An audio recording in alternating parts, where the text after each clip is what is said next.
गुरुदेव को मेरा प्रेम भरा प्रणाम। मैं रीना, स्वीकार भाव ग्रुप से, जो कल स्टार्ट हो रहा है। गुरुदेव, मेरा 25 तारीख को बर्थडे है और बर्थडे पर मैंने आपका वीडियो सुना। उसके अनुसार मैं 20-22 दिन से, जब से मैंने आपका वीडियो सुना है, तब से मैं मौन रहना शुरू कर दी हूँ। और अभी जो मेरे साथ घटित हो रहा है वो मैं बता रही हूँ। 18 और 19 तारीख को ब्लैक कलर का आसमान था जो मुझे हिलता हुआ दिखा। मैंने सोचा ये क्या हो रहा है, और ऐसा सोचते ही वो गायब हो गया। उसके बाद 20 तारीख को रात में जैसे ही ध्यान में बैठी, अचानक से नाभि से बहुत तेज तारा जैसा बिल्कुल प्रकाश निकला और बहुत दूर तक शरीर के बाहर निकल रहा था। वो भीतर नहीं, बाहर की ओर, और बहुत दूर तक गया। अचानक से मैं ऊपर देख रही थी और बंद आंखों से ही नीचे देखने की कोशिश की कि ये प्रकाश कहाँ से आ रहा है। इतना ही सोचते ही वो प्रकाश गायब हो गया। अब मेरी समझ में कुछ नहीं आ रहा गुरुदेव कि मैं क्या करूं। मैं चाहती हूँ कि मैं नहीं देखूं कोई भी चीज को, कि जो कुछ भी हो रहा है उसे होने दें, मैं कोई चीज को देखने की कोशिश ना करूं। लेकिन अब मुझसे नहीं होता गुरुदेव, अब मेरे वश में नहीं है। क्योंकि जैसे ही मैं सोचती हूँ कि मैं ना देखूं, लेकिन जब कुछ होने लगता है तो ऐसा कुछ नया होता है जिसके बारे में मैंने ना कभी सुना है, ना सोचा है, ना पढ़ा है। तो इसलिए मुझे पता ही नहीं होता है, और अचानक से नजर चला जाता है वहां पे यदि कुछ नया घटित होने लगता है तो, और मैं परमात्मा को उपलब्ध होते होते रह जाती हूँ। हे परमात्मा, मुझसे चूक हो ही जा रही है, मैं बहुत कोशिश कर रही हूँ। प्लीज गुरुदेव, प्लीज आप कृपा करें, हमें स्वीकार करें। प्रणाम परमात्मा आपको, कोटि कोटि प्रणाम। प्रणाम गुरुदेव, प्रणाम। प्रणाम आपको। पहले पहले तो रीना, जन्मदिन की बहुत बहुत शुभकामनाएं तुमको भी, और ओजस को। 24 दिसंबर को ओजस का जन्मदिन है। ओजस, तुमको भी जन्मदिन की बहुत बहुत शुभकामनाएं।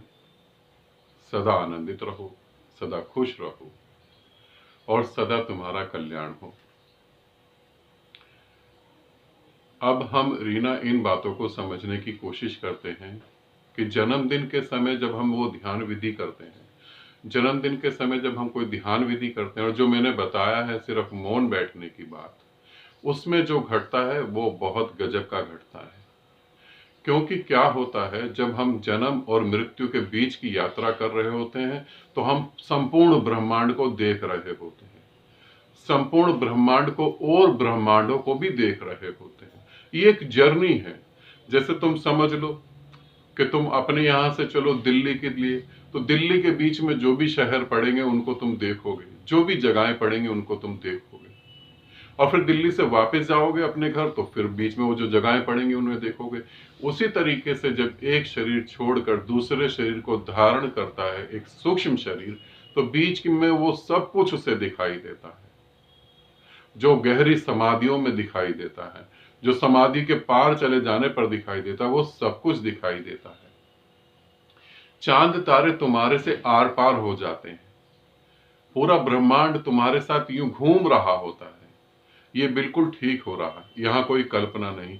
और जैसे जैसे जन्म जन्म की समय और जन्म का दिन पास में आएगा, वैसे वैसे ये चीजें बढ़ने भी लगती हैं। और साधक कुछ ना करे, अगर यही विधियां करे तो वो वैसे ही परमात्मा को प्राप्त हो जाता है। मगर एक और समस्या है कि जब भी हम ध्यान साधना करते हैं, जब भी हम कोई विधि करते हैं, एक ही विधि को जब दोबारा करते हैं तो कुछ नया घटता है। और नया जब कुछ घटता है तो एक जिज्ञासा होती है कि उसे मैं जान लूं, उसे मैं समझ लूं। और जैसे ही मेरे अंदर ये जिज्ञासा होती है कि उसे मैं जान लूं, उसे मैं समझ लूं, वैसे ही वो खत्म हो जाता है। क्योंकि वो कोई दखल अंदाजी पसंद नहीं करता। और जब तुम किसी को जानने की कोशिश करते हो तो तुम उसके ऊपर अधिकार जमाने की कोशिश करते हो। जानना किस लिए? जानना और जीना दो अलग चीजें हैं। तुम प्रेम को जान सकते हो क्योंकि प्रेम पे तुम्हें ग्रंथ लिखने हैं। तुम प्रेम को जान सकते हो क्योंकि तुम प्रेम के बारे में दूसरों को बता सकते हो। तुम्हें प्रेम के ऊपर नियम बनाने हैं, सिद्धांत बनाने हैं, तो तुम प्रेम को जान सकते हो। मगर अगर तुम प्रेम को जीना चाहते हो तो ना सिद्धांत बनाने की चिंता है, ना कुछ करने की, फिर अधिकार खत्म हो जाता है। इसे ध्यान रखना। ये जिज्ञासा, फिर ये जिज्ञासा कैसे हमारे बिना चाहे बढ़ने लगती है, ये और मुश्किल बात आ गई। जब तुम कहते हो कि मैं जानना तो नहीं चाहती और मैं पूरी कोशिश कर रही हूं कि मैं नहीं जानना चाहती। ये जो होता है कि मैं पूरी कोशिश कर रही हूं नहीं जानना चाहती, यही तुम्हें जानने के लिए और उकसाता है, यही और उकसाता है। अगर तुम कहीं छोटी सी जगह पर अपने घर में ही किसी को कुछ ना बताओ और वहां पर एक चिट लगा दो कि इस जगह पर जो चीज रखी है उसे कोई नहीं देखेगा, आज तक घर में पूरा परिवार जो था वो उस जगह को देखता ही नहीं था, मगर जैसे ही तुमने लिख दिया कि इस जगह पर जो चीज रखी है उसे कोई नहीं देखेगा, तो पूरे घर की जिज्ञासा बढ़ जाएगी उसके प्रति, और सब उसके प्रति देखेंगे और चीजें उठा के देखेंगे यह चीज ऐसी रखी क्या है। जैसे ही तुम अपने को कहते हो कि मैं कुछ नहीं करूंगा, कुछ नहीं जानूंगा, वैसी वो अंदर एक जिज्ञासा पैदा होती है और प्रतिपल परमात्मा नया घटित होता है। आज जो तुम्हें घटा वो कभी दोबारा नहीं घटेगा, अब दोबारा कुछ और घटेगा। तो ये जिज्ञासा, यहां पर तुम बिल्कुल मौन हो जाओ। शुरू शुरू में होगा, मगर तुम पूरी तरह से मौन हो जाओ, तुम बस मौन बैठो। तुम ये समझो रीना कि तुम्हें अभी इस पल में होना है, सिर्फ होना है, मात्र होना, सिर्फ होना मात्र। किसी चीज की कोई परवाह नहीं, किसी चीज की कोई इच्छा नहीं, किसी चीज को कोई जानने की इच्छा नहीं, मात्र सिर्फ होना। और ये मात्र होना ही तुम्हें, जिससे तुम चूक रही हो उसके साथ तुम्हें जोड़ देगा।